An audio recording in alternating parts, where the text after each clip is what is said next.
everybody. My name is Ariel Bach. And my name is Ellen. From Bach Bros Studio.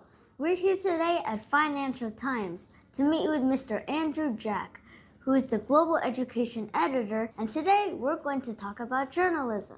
We're so excited. Are you ready? Let's go. Hello, Mr. Jack, and thank you for making the time to meet with us today. Great to see you. Nice to meet. What exactly is journalism, and how is it important? Well, I think journalism, they call it the fourth estate. It's a kind of key pillar of a democratic society. It's there to observe events that are taking place that are important. It's there to verify statements that are made, to bear witness to events, to hold power to account, to inform and to educate, and maybe to some degree to entertain as well. But it plays a fundamental role, I think, in our civil society and democratic society in providing high quality insights and information of use to citizens in one country and around the world. How do you ask a good question to make a conversation interesting and proactive? So I think it depends on the type of journalism you're doing. A lot of the work that I do and a lot of my colleagues is quite in-depth. So we're trying to actually put people at ease, to relax, to have a longer conversation and to listen as much as to ask questions. So, if somebody says something interesting, unexpected, unusual, you can then ask them to develop that idea more rather than just trying to get some short answer, that's been pre-rehearsed. Broadcast journalism, often you're much more constrained. You have a very limited amount of time, so you need very quickly to get to the point.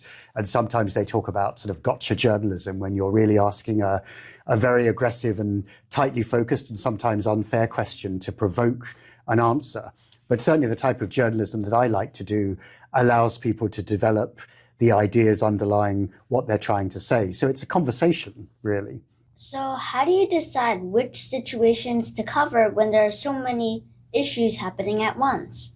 Yeah, it's a great question. I mean, a lot of the value of journalism, if you like, is in judgment and curation. It's about, first of all, the reporter, the journalist sort of on the front line, consuming, reading, observing, engaging, and then filtering the things that they consider interesting, unusual, significant, something that will have real impact, that would be, in the case of the Financial Times, valuable to a decision maker, whether an investor, a policy maker, someone in an organization, a government body, whatever.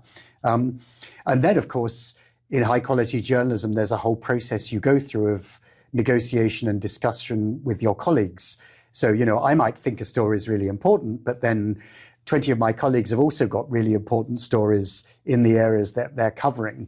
And then the editors have to go through and balance, and say what's really matters out of all those potential stories today, and what should we put on our front page? What should we write a big story about? What can wait? We can come back to another day.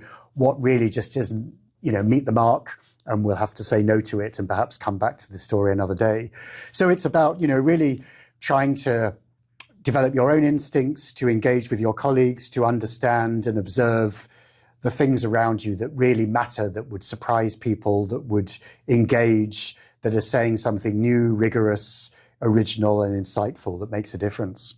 So when we had a chance to meet with Professor David King at the Harvard Kennedy School, we asked him about politics and why the country seems so divided.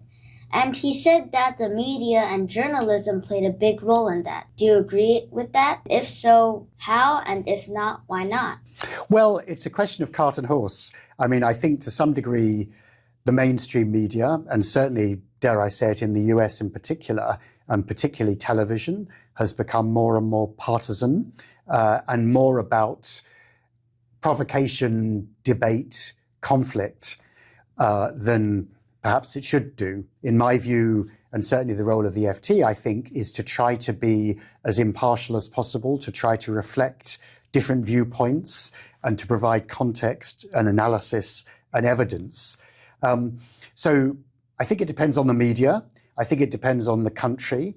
Are they the ones that are driving it? They're certainly significant, But, you know, if you look at what's happened, for example, in Washington, D.C. or in state political capitals, you also see a much more partisan, aggressive, non-consensual approach to debate than we did perhaps 15, 20 years ago. And then if you look at different countries, again, it depends very much on the culture. And then, of course, there's the mainstream media. But then, of course, in the past 10, 15 years, we've seen the explosion of alternative forms of social media platforms. So individuals who themselves have the possibility to broadcast and to create communities. And very often that's driven by commercial or ideological agendas more than people with perhaps a journalistic training or set of values. And so there's that much wider context and infrastructure that's also pushing for a more partisan and tense situation. So I'd like to think and hope at least that mainstream media can try to rebalance that, but is sometimes struggling against the huge amount of power and technology and money that's driving into these alternative approaches that are triggering a much more aggressive, conflictual attitude in society. So, with all the citizens being able to have phones, for example, they can call themselves an independent journalist. So then how can the general public tell what news is real and what news is fake? It's a great question. I mean, first of all, I would question the use of the label independent journalist for a lot of people who might call themselves that. Journalism is a craft, not a profession. It's not something where you perhaps need years of study and a certain qualification that's granted to you. But there is an ethos, a set of values and ethics that goes with what I would consider professional high-quality journalism. And it's about trying to be objective. It's about observing directly. It's about verifying facts. It's about having colleagues who go back and look through and challenge what you write. It's about going back to the people that you're writing about or commenting on and asking for them to reply and re-engage so that you're trying to get the whole picture. And I'm afraid to say a lot of the so-called journalism that we're seeing on social media platforms has none of that value, training, background, infrastructure, or sense of trying to be fair and representative. It's much more about pushing a particular point of view, not often necessarily having direct access to the people or the issues that you're talking about, not going back to try to create balance and context and a right of reply.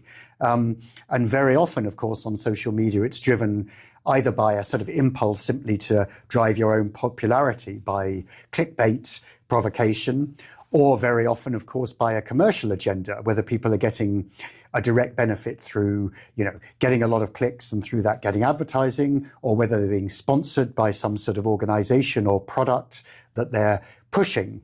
So I think the challenge and the need is for anyone consuming that sort of information to think about the quality of the sources first and foremost. They have these approaches in media literacy that they call lateral reading. So before you click in to kind of observe and read the contents of something, it's really important, first of all, to think around it, to question the source that you're going to. Is this a credible media organization?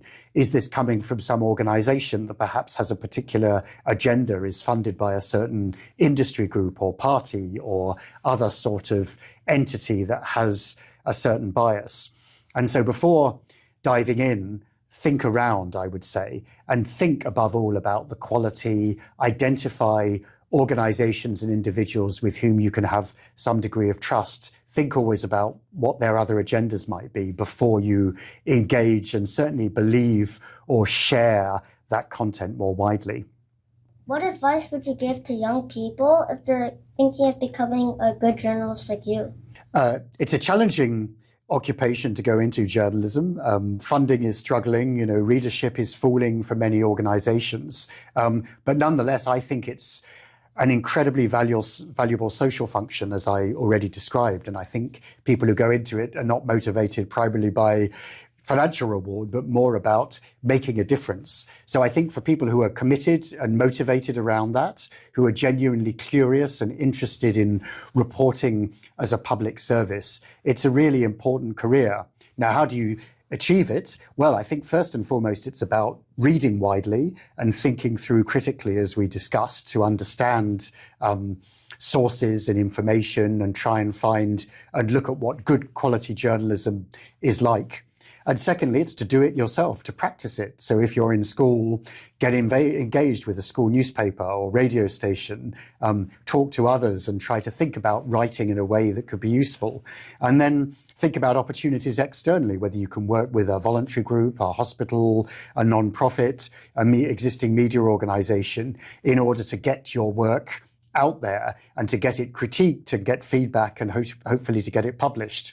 And that way you start to build up a portfolio of work that helps you understand whether it's for you, and also creates, the structure and the content that other organizations that maybe you want to then engage with or get hired by can use to judge your efforts. Thank you, Mr. Jack. That's a great pleasure. Good to see you. Really good questions. Thank you, Mr. Jack. Thank you very much. Well, there you have it. Journalism keeps you informed of whatever is going around in the world. And you also have to make sure you're getting the right information. And don't forget to follow and subscribe to Bach Bros Studio. See you next time. Bye. Bye.